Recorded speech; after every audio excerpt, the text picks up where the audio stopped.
ബഹുമാനപ്പെട്ട ശിവൻകുട്ടി മിനിസ്റ്ററിൻ്റെ ഏറ്റവും വലിയൊരു ആഗ്രഹം എന്ന് പറയാൻ കഴിവുള്ള ഒരു കുട്ടികൾ പോലും ഒരിക്കലും ഒഴിവായി പോരുത്. ശാരീരികമായിട്ടുള്ള പ്രശ്നങ്ങൾ കാരണമോ മറ്റ് ബുദ്ധിമുട്ടോ കാരണം എല്ലാവർക്കും അവസരം കിട്ടുക എന്നുള്ളത് വിദ്യാഭ്യാസ വകുപ്പിൻ്റെ തന്നെ ഏറ്റവും വലിയ ലക്ഷ്യമാണ്.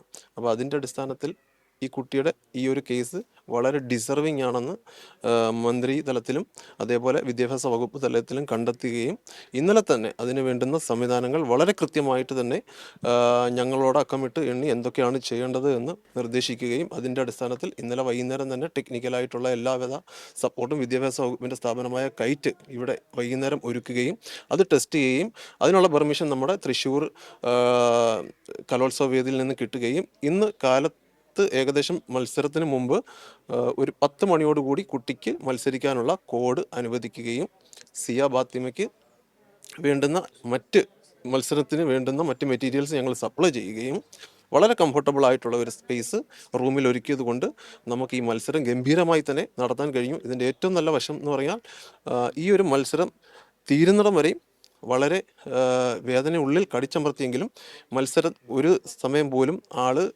റെസ്റ്റ് എടുക്കാനോ അല്ലെങ്കിൽ മറ്റ് വേദനയാണ് എന്ന് വിചാരിച്ചിരിക്കാൻ ആ ഒരു സമയം കളയാതെ തന്നെ പൂർത്തീകരിച്ചു എന്നുള്ളതാണ് ഏറ്റവും നല്ലൊരു കാര്യം. അത് നല്ലൊരു വർക്കാണ്. ആ കുട്ടിക്ക് നല്ലൊരു സ്ഥാനം കിട്ടട്ടെ എന്ന് ആശംസിക്കുന്നു. അതോടൊപ്പം ഇതിൻ്റെ പിന്നിൽ പ്രവർത്തിച്ച വിദ്യാഭ്യാസ വകുപ്പിൻ്റെ സ്കൂൾ തലത്തിൽ പഠന സ്കൂളിലെ എച്ച് എം അധ്യാപകർ പിന്നെ മറ്റെല്ലാവർക്കും എൻ്റെ എല്ലാവിധ നന്ദിയും അറിയിക്കുകയാണ്. കാരണം ഇങ്ങനെ നമുക്ക് നിർഭാഗ്യവശാൽ ഇനി ആർക്കും ഒരു തരത്തിലും ഒരു ശാരീരിക വൈകല്യമൊന്നും വരാതിരിക്കട്ടെ. എല്ലാ കുട്ടികൾക്കും എല്ലാവിധം ആയിട്ടുള്ള പ്രചോദനവും സിയ ഫാത്തിമയിൽ നിന്ന് കിട്ടട്ടെ എന്നുകൂടി ആശംസിച്ചുകൊണ്ട് നിർത്തുന്നു.